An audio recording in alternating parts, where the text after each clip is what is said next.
Madami nagtatanong sa akin ngayon, ano bang magagawa namin? Ano bang matulong namin sa eleksyon?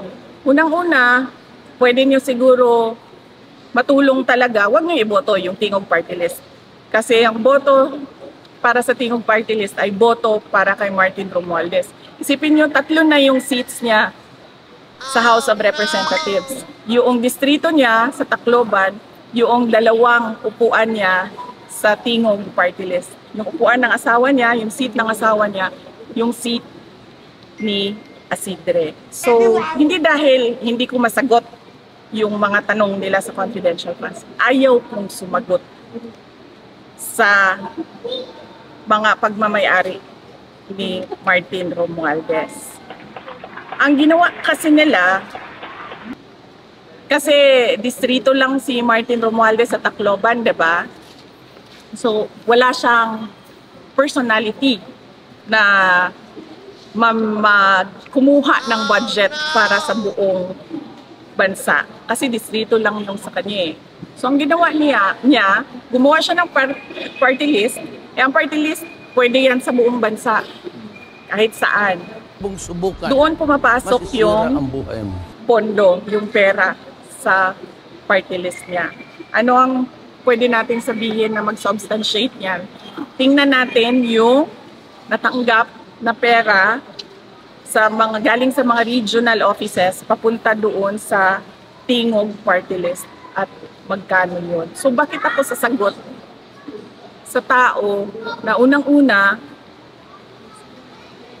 todo ang paninira niya sa akin, todo ang gastos niya sa paninira sa akin.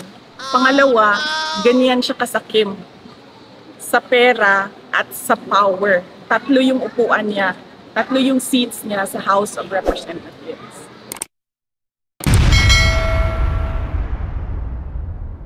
Makikita para sa Bantay Bigas ay ito ay inilabas niya para ng mga magsasaka. Siyempre doon sa 20 pesos per kilo ay kaya nga nakapagtataka no, na bakit of all places ay Visayas given na nationwide sa ating mga consumers ang naghahanap ng mababang presyo ng bigas. Isang malaking palaisipan para sa grupong Bantay Bigas ang biglaang pagpapatupad ng 20 pesos sa kada kilo ng bigas sa Visayas Region. Ayon sa spokesperson ng grupo na si Cathy Estavillo, bukod sa kakaibang timing, nakapagtataka rin ang dahilan kung bakit sa Visayas ito napiling pasimulan. Pwedeng isipin na baka after ng eleksyon ay mawawala din yung 20 pesos per kilo na yan. Huwag sanang magresulta ito ng higit na pagbara ng mga traders dun sa presyo ng palay ng ating mga magsasaka. Sa panig naman ni Federation for Free Farmers President Leonardo Montemayor, inaalala nila na baka lubhang maapektuhan na ang mga magsasaka. Hindi kaya makaapekto ito sa presyo ng palay over time. Kasi at 20 pesos per kilo ng bigas, ang katupas na presyo niyan sa palay, cheese.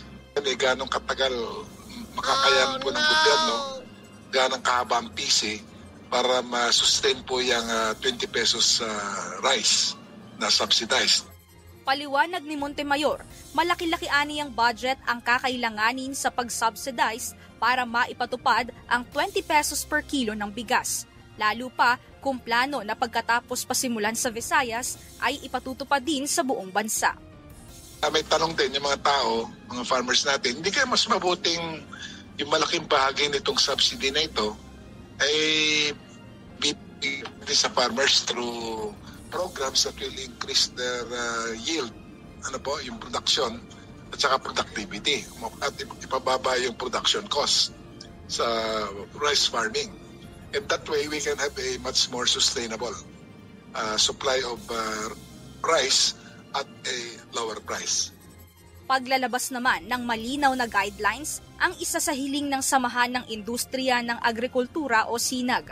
Ayon kay SINAG Executive Director Jason Cainglet, kung papaano sana kaagresibo ang pamahalaan na makapaghatid ng murang bigas sa publiko, ay gayon din sana sa pag-aksyon na maitaas naman ang presyo ng palay para sa magsasaka.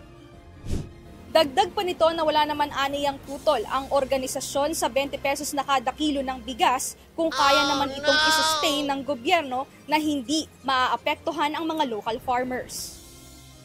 Maganda pong may guidelines. I think natin yan, target beneficiaries. Ang long-term concern din natin kasi ay gaano siya ka-sustainable because siguro kailangan din paliwanag yung 20 pesos per kilo. Samantala, tiniyak naman ng Malacanang na may panuntunan na ngayon na binabalangkas ang Department of Agriculture, maging ang lokal na pamahalaan na makikinabang sa murang bigas. Sa ngayon po ay nagkakaroon po ng guidelines, gumagawa po ng guidelines ang DA at madidinig niyo po sa kanila yung detalye. Ayon pa kay Palace Press Officer Undersecretary Claire Castro, nais ni Pangulong Ferdinand Marcos Jr. na mapaglaanan na ito ng sapat na pondo upang matiyak na magtutuloy-tuloy ito hanggang sa mga susunod pang taon. Muli sasabihin natin, ito po yung aspirasyon ng Pangulo na maipatupad po ito hanggang sa 2028. Mabibigyan po ito ng tamang pag-aaral at tamang budget po. Yan po ay talaga pong nanaisin ng Pangulo na maipatupad. Mia Alonso, UNTV News and Rescue. Diyos ang aming sandigan, serbisyo publiko ang aming pinahahalagahan. So hintayin ho natin kung may papatupad ba na maayos yung 20 pesos na presyo ng bigas. At kung tatagal ba yan. Lumalabas kasi na parang gagamitin lang yan sa eleksyon. Okay, next news po tayo. Ng mga batikos mula sa palasyo, bumuelta si Senadora Cynthia Villar sa akusasyon na siya raw ang humaharang sa pagbabalik ng kapangyarihan ng National Food Authority o NFA. Giit ng Senadora, ang Rice Tarification Law ay reforma laban sa korupsyon at hindi dapat sirain ng maling impormasyon. Si Troy Gomez magbabalita. Maring itinanggi ni Senadora Cynthia Villar ang akusasyon ni Undersecretary Claire Castro ng Presidential Communications Office na siya ang pumipigil sa pagbabalik ng kapangyarihan ng NFA. Giit ni Villar, ang Rice Tarification Law o RTL ay isinulong para tapusin ang dekadekadang suliranin ng katiwalian at pagkalugi sa NFA. Ayon kay Villar, sa ilalim ng RTL, patuloy pa rin bumibili ang NFA ng palay para sa buffer stock.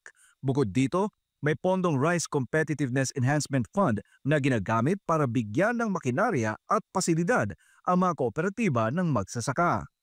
Binigyang diin din ng Senadora na ang dating sistema ng NFA ay puno ng isyu ng korupsyon at maling pamamalakad mula sa napaulat na pagkakabulok ng bigas hanggang sa hindi natukoy ng mga benepisyaryo ng subsidiya. Lumaki ang utang ng ahensya sa mahigit 152 bilyong piso. Sa ilalim ng bagong batas na niladaan ni Pangulong Ferdinand Marcos Jr., ang Republic Act 12078, ang Department of Agriculture na ang may kapangyarihang umaksyon sa mga krisis sa bigas, kabilang ang importasyon kung kinakailangan at buffer stocking na may malinaw na monitoring. Kaya hamon ngayon ni Villar, imbes na ibalik ang luma at sirang sistema, dapat pagtibayin ang reforma para tunay na makinabang ang mga Pilipino, lalo na ang mga magsasaka. Para sa Diyos at sa Pilipinas kumahal, Troy Gomez nag-uulat, SMNI News. Hindi yan, nagsasabi lang ako ng totoo no, sa 20 pesos per kilo na bigas. Dahil that is a campaign promise and it's a little too late. Too little, too late siya. At magtataka ka, kung meron tayong 20 pesos per kilo na bigas, bakit sa Visayas lang ito i-implement? Nakikita natin, mahina yung mga senador ng administrasyon doon sa Visayas. So, wag daw po may rally ng crab mentality. Kaya nga ma'am, hindi yan na pagiging na mapagpuna. Nagsasabi ako ng totoo. It's a campaign promise, yung 20 pesos per kilo na rice. And ngayon lang in-implement na panahon ng eleksyon. It's, sabi ko nga, too little, too late to comply with the campaign promise ngayon. At para lang din sa isa pang darating na eleksyon kung sa lugar sa Visayas kung saan mahina ang numero ng mga kandidato ni BBM. Nako, so lumalabas, gigisahin na naman ang taong bayan sa sariling mantika. Bakit? gagamitin din naman sa pamumulitika yung pera ng taong bayan sa pamamagitan ng 20 pesos na bigas. Isa-subsidize kasi ng gobyerno ang certain amount para maibenta ng 20 pesos sa mababang presyo ang bigas. So pera ng taong bayan yon. At ang masaklap, gagamitin ngayon yan sa eleksyon, sa pamumulitika.